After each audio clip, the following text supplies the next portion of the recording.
Hello, another vlog.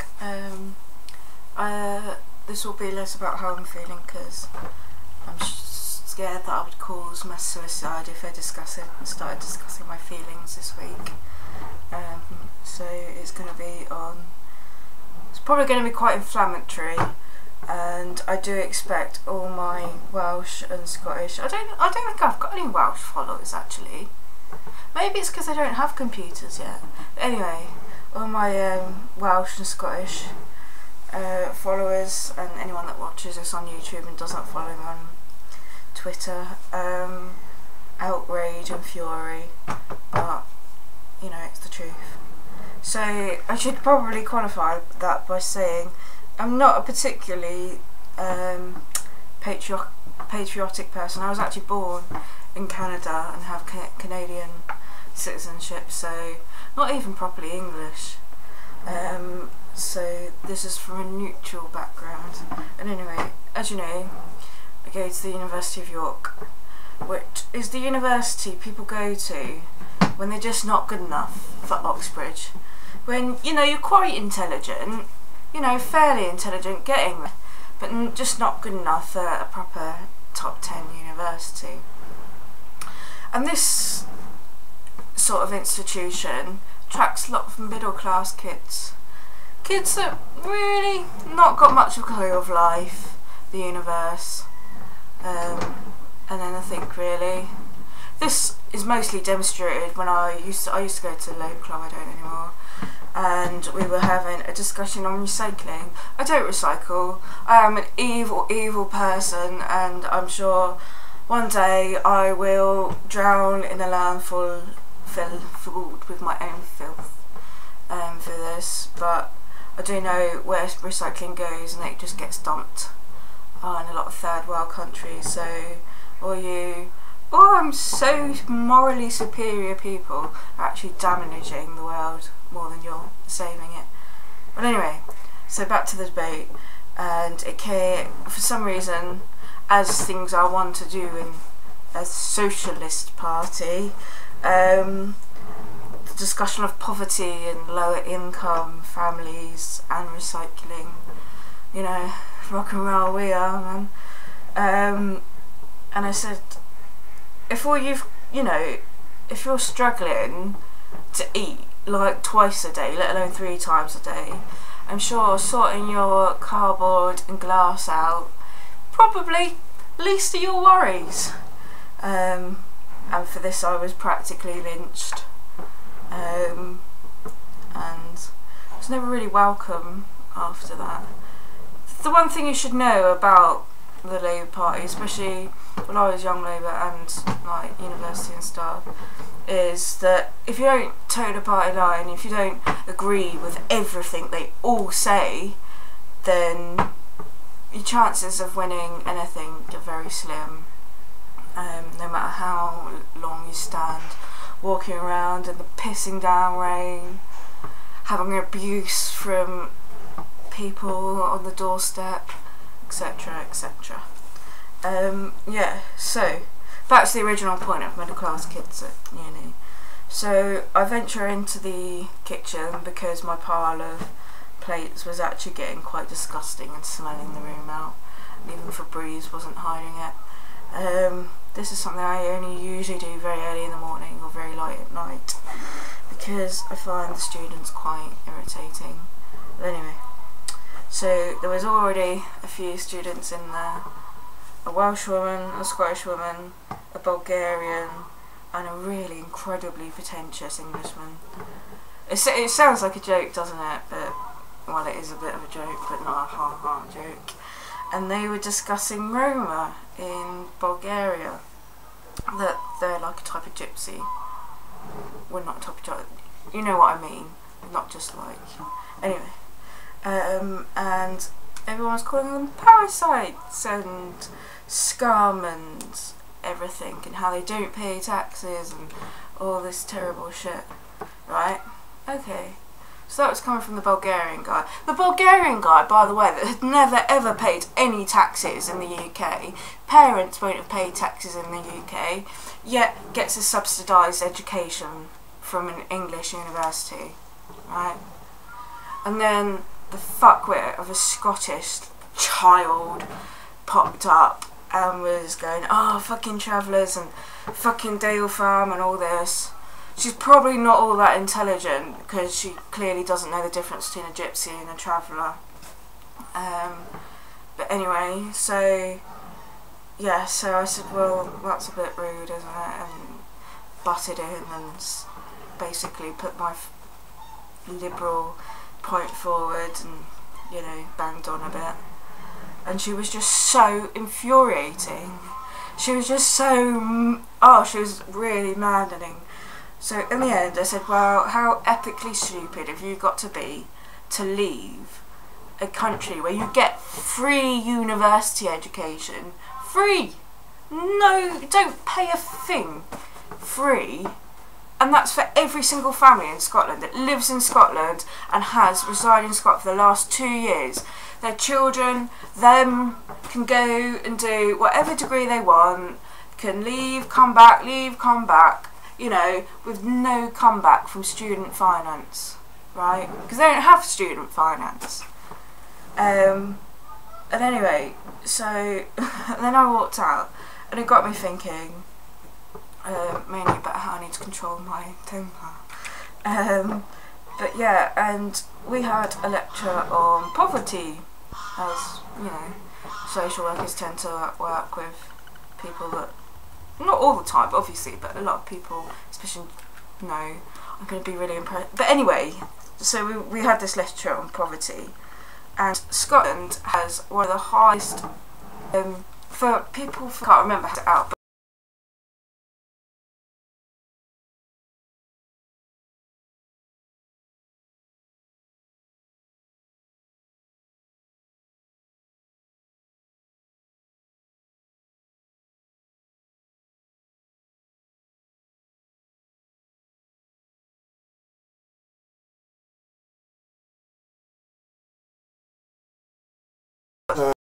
parents' professional jobs, so, you know, live 7 years longer. So if you live in poverty, you're going to die at least 7 years younger. Poor children are only a third as likely to get 5 GCSEs A to C than those from richer backgrounds. By the age of 6, a less able child from a rich family is likely to have overtaken the more able child from a poor family, right? You know, like over 90% of low-income parents say that they often go without food and basics to ensure that there's enough for children. Quarter of children's families in the bottom 20% of the income distribution can't afford to keep their houses warm. So those 19% of kids living in Scotland under the poverty line can go to university for free. You know, that's great, you know, that they can have this free education from, what, in like 19 years time, but they'll probably get fucking frozen because their parents can't afford to have the heat on. You know, how is that good policy? How does that make any sense? You know, I watched a programme called Poor Kids. I don't suggest it if you're feeling particularly sad. And it was about children living in poverty, surprisingly enough. And there's 2 families living in Glasgow. I think it was called the Gorbals or something, began with a G, and like in these really awful high-rise flats that just were riddled with damp and mould and just like no double glazing, just horrific conditions. And these kids, you know, just couldn't go to school because they couldn't afford the uniforms. You know, the life chances were hindered so much by the fact that the government was saying to them, or the local authority was saying to them, that, well, you know, we haven't got anywhere to put you, we can't move you because there's nowhere to move you to. Put up or shut up, basically. But in 10 years' time, because this kid was 9, she can go to university for free, and when you get your when she gets so ill she needs a prescription, you can have that free, or you get that free for kids in England anyway. But yeah, so I just don't understand how I've lost what I'm mad about now. I've lost like the whole track of the original discussion, but it just seems to make such mad political bullshit to have kids that can't eat but can go to university for free. But that's not in, and they say, oh, it's to widen access. But it's not really, is it? Because, you know, like, by the age of 6, you know, that's 6. That's what, 2 years, if that, into education. A less able, stupid, middle-class kid will have taken over a really able kid living in poverty. You know, so even though that poor kid has got the free education to go to university, they won't have the standing to actually be able to access the education because they won't have the results or the knowledge or the fact, you know, if you've struggled for 19 years, are you going to really want to sit and do a degree and be poor for another 3 years, or are you going to want to go and do a job, or, you know, are your parents going to value university education and stuff? Because, well, that's getting all a bit political, sociological and stuff, and probably best not to go down that road because I'll just get angry.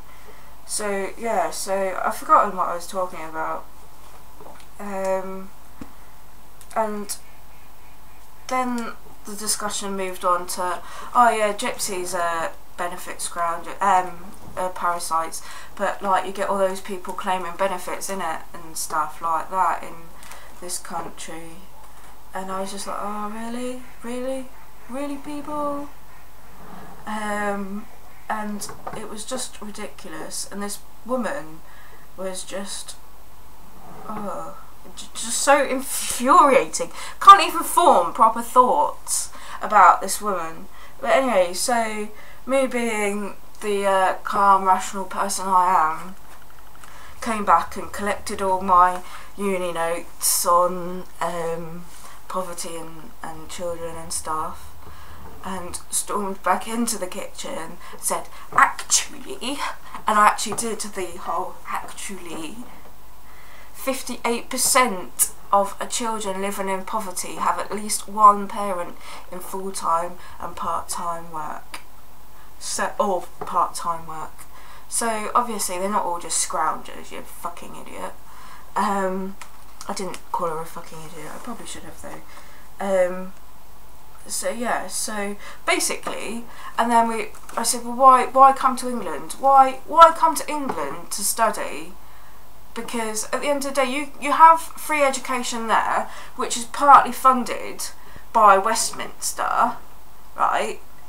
And then come to England and get loans out, but even it's still subsidised by Westminster. How can you sit there and, you know, how could any Scottish person sit there and say, oh yeah, Scottish person wants independence, that we want independence, and, you know, fuck the English and fuck Westminster, and we're going to build a big posh fucking parliament, because, you know, that's important when you got kids that, you know, have got mould growing up their bedroom wall 2 inches from where they sleep.